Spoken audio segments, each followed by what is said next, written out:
Okay, so contracts, right? Not the most exciting thing to talk about, but Oh, yeah. definitely important if you're running a business or really doing anything in the Absolutely. business world. And for this deep dive, we've got some excerpts from a guide Okay. on writing professional business contracts and agreements. So by the end, you'll know the important parts, Yeah. the special language they use, and even get some tips on how to write Mm. your own. It's really key. I think a lot of people, they get into business and they maybe have like just a loose idea of what a contract should look like, Yeah. but they don't really get down to the nitty gritty. And that's really important. It's almost like, if you're building a house, Right. you got to have a blueprint. Yeah. Otherwise, you just have a pile of wood Right. or whatever it is you're using. Yeah, so let's lay out our blueprint here.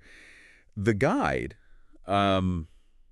actually starts out with some lesson objectives, kind of like, what are you trying to get out of this? Mm-hmm. And it really emphasizes making sure you know what's actually in a contract, understanding that language, and then, like we said, even being able to write your own. It's interesting because a lot of people, they think of a contract as something that's very limiting. Right. It kind of boxes you in. But really, when you understand contracts, you can actually gain more control. Right. Because you can negotiate better terms. You can make sure that you're protected. So it's almost like a secret weapon. Yeah. That gives you more flexibility, not less. Okay, so let's start unlocking this weapon right away. The guide jumps right into some key vocab, some words that pop up a lot in contracts and that are really important to understand. Words like liability and breach. So I guess first off, can you just talk a little bit about, common situations where somebody might find themselves, liable for something? Well, I mean, liability essentially means you're responsible, right? You're legally responsible. So, let's say you sign a contract to deliver a product and you don't deliver that product on time. And let's say because of that delay, the other party loses money. Right. Well, you could be liable for those losses. Okay. Or let's say you provide a service Yeah. and the service is faulty in some way and it causes some kind of damage, right? Right. You could be liable for that too. So it's not just about not doing something. It's also about maybe doing it Exactly. poorly. Yeah, not fulfilling the terms of the contract as as they were agreed upon. Now, what about breach? I mean, that's another word that gets Right. tossed around a lot. Well, breach is essentially breaking the contract, right? Violating the terms of Okay. the contract in some way. Now, that can be very blatant, right? You don't make payments on time. Right. You don't deliver the goods at all. But it can also be more subtle, Okay. right? It could be that the quality of the goods that you deliver isn't up to par. Mm-hmm. It could be that you share confidential information. Okay. So there are different ways to breach a contract. And I'm guessing the consequences of a breach also kind of run the gamut. Oh, absolutely. I mean, it really depends on the severity of the breach, right? Right. And what the contract itself says. Right.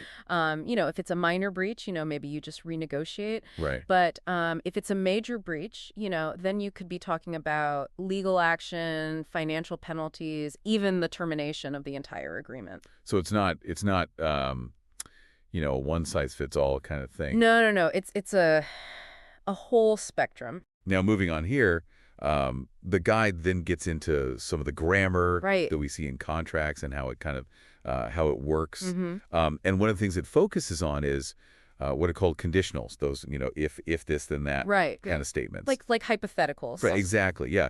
And the example that the guide gives is if either party fails to comply, penalties will apply. So can you maybe give another example Sure. of how a conditional statement like that might be used in a contract? Sure. Let's say you have a contract for website development. So a conditional statement might be, if the website is not delivered by the agreed upon date, the developer will reduce the final payment by 10% for each week of delay. Mm-hmm. Right. So it's very, very specific. So that really lays out very clearly the potential consequences Exactly. of not hitting that deadline. Right. And it helps prevent disputes later on. Right. because everybody knows going in, okay, if this happens, this is what's going to happen. So that's that's one way that kind of very clear language can be helpful in a contract. Now, speaking of clear language, the guide also gives a bunch of common phrases that we see in contracts, some of which sound very formal, right? Yeah. Failure to comply with these terms may result in legal action, kind of thing. Right. Why that serious tone? Well, you have to remember that contracts are legally binding documents. Right. Right. So it's not just about sounding impressive. Right. It's about being very clear and unambiguous in the language that you use. Okay. Because if there's any kind of vague wording, Right. it can lead to misinterpretations down the line, and that can be very costly. So it's almost like we're speaking a different language when we're writing in a way. these contracts. Yeah, it's the language of law. Right. And that's why, it's so important to at least have a basic understanding of contract terminology. Right. Because it can really make a big difference. Yeah. In how you feel going into a deal, whether you feel confident and protected, right, or whether you feel kind of lost and vulnerable. Now, at the end of this guide, there's some activities, and they suggest, hey, why don't you try drafting a really simple contract and also try analyzing one. So first off, if you were going to just sit down and write a basic business contract, what are the must-have elements that you would absolutely include? Well, first and foremost, you have to identify the parties involved, right? Who are the players? Who's doing what for whom? Right. And under what conditions? You have to outline the scope of work or the services being provided very clearly with no room for ambiguity. Payment terms are crucial. Timelines, procedures for handling disputes. Okay. You got to think of all the potential, issues that could arise and address them up front. And then flipping that around, what if you're the one, reviewing a contract that somebody else has drafted? What are some of the red flags or the warning signs that you would be looking for? Well, I'd be looking for vagueness, any kind of loopholes. Ask yourself, are the obligations and responsibilities of each party clearly defined? Does the contract address what happens if something unexpected comes up or the circumstances change in some way? It's also important to make sure that the contract is consistent with current laws and regulations in your industry.